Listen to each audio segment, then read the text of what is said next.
ধনী বানায় কে? গরিব বানায় কে? আবার মাথায় যদি দুই গিট থাকে, দুইটা গিট থাকে, কয় তোর দুই বিয়া আছে না নাই? মুসলমান এগুলোতে বিশ্বাস করতে পারে। এখানে বাবা যারা এসেছেন আপনারা সবাই আপনাদের ছেলেদেরকে এই উপদেশগুলো দিতে হবে, এখন থেকেই তাদেরকে কোরআন শিখাতে হবে।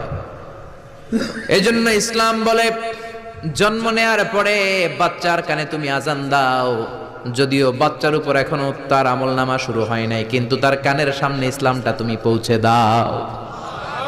এখনো তার নামাজ ফরজ না, রোজা ফরজ না, বড় হয় নাই, আমল নামা শুরু হয় নাই, কিন্তু জন্মের পরেই আজান, কারণ ইসলামটাকে কানের সামনে তুলে ধরো।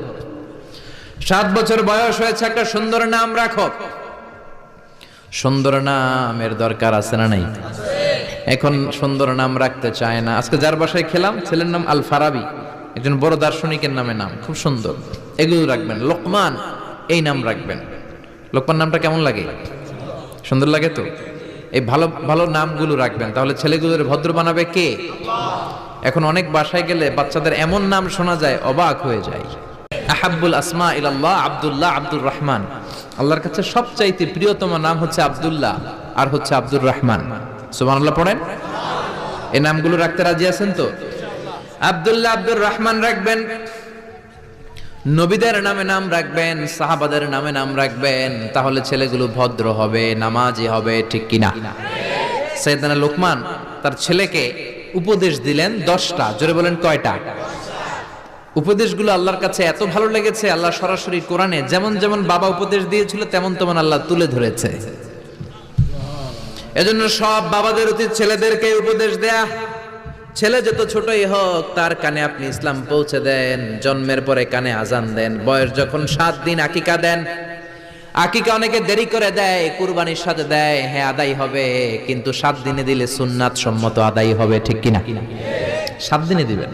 7ম দিনে মেয়ে হলে 1টা খাসি, ছেলে হলে 2টা খাসি। বিশ্বনবীর সুন্নাহ নিয়ে আপনি থাকেন, এটার মধ্যে বরকত, রহমত, মার্সি, ব্লেসিং চাচরা নাই।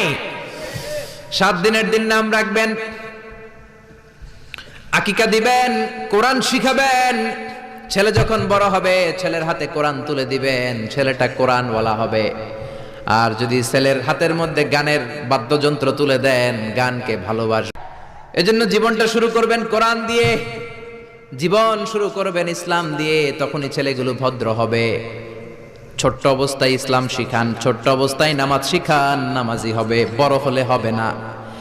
এজন্য মুরব্বীরা বলে কাঁচা না নোয়ালে বাস, পাকলে করে সব মুখস্থ। কাঁচা না নোয়ালে বাস, পাকলে করে টাস টাস। আসলে কথাটা ঠিক।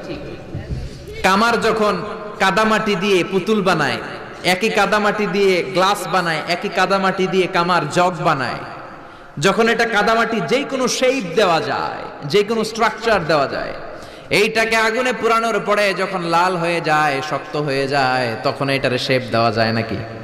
কোনো স্ট্রাকচার দেওয়া যায়? কারণ ওই যে নরম অবস্থায় আপনি ঠিক করেন নাই। আমাদের কাছে অনেকে পানি পড়ার জন্য আসে। কি জন্য পানি পড়া? কয় হুজুর পোলা কথা শোনে না। পোলার বয়স কত? কয় 30। আমি কে পানি পড়া না, আমারে বাইটটা মেশিন দিয়ে বাইটটা খাওয়াই দিল, এই পোলা মানুষ হবে না, ঠিক কি না? নতুন বউ আসছে বাড়িতে, মা চা বানায় খাওয়াও। বৌমা চা বানাইতে যায় ফ্রিজ ভেঙে ফেলছে, বউটা ভালো না, এটা কুলক্ষণ, এটা অপয়া। এগুলো ইসলামে না। ইসলাম বলে আল কাদার খাইরিহি ওয়া শাররিহি মিনাল্লাহ। ভালো হোক মন্দ হোক দুনিয়ার কেউ করতে পারে না, করতে পারে একজন, তিনি কে? আল্লাহ। এরপরে ইতিয়ানুল আররাফিন, গণকের কাছে যাওয়া যাবে। অনেক গণক বাবা বাংলাদেশে আছে না নাই? গনে গনে নাকি সব বলে দেয়। বিশ্বনবী বললেন মান আতা আররাফান, যে কোনো গণকের কাছে যায়, ফাসাআলাহু আন শাইইন, যে কিছু জিজ্ঞেস করে, গণকের কাছে যে জিজ্ঞেস করার সাথে সাথেই 40 দিনের আপনার নামাজগুলারে বাতিল করে দিবে কে? আল্লাহ। গণক যা বলছে এটা বিশ্বাস করেন নাই, শুধু জিজ্ঞেস করছেন, 40 দিনের নামাজ বাতিল। আর গণক যা বলেছে যদি বিশ্বাস করেন, মুশরিকদের কাতারে আপনারা তুলে দিবে কে? এজন্য গণকের কাছে যাওয়া যাবে না। গণককে যে বলবেন, ও গণক বাবা আপনার চেম্বারে আপনি কি করেন? গণক বলবে আমি ভবিষ্যতের সব কথা জানি, সব বলে দেই। এটা বললেই দিবেন এক থাপ্পড় 20 কেজি ওজনের। যদি বলে এই থাপ্পড় দিলি কেন? বলবেন তুমি তো গণক, ভবিষ্যৎ জানো, আজকে আমি এই সাথে থাপ্পড় দিব, আগেই তো জানার কথা, তুমি না সব জানো।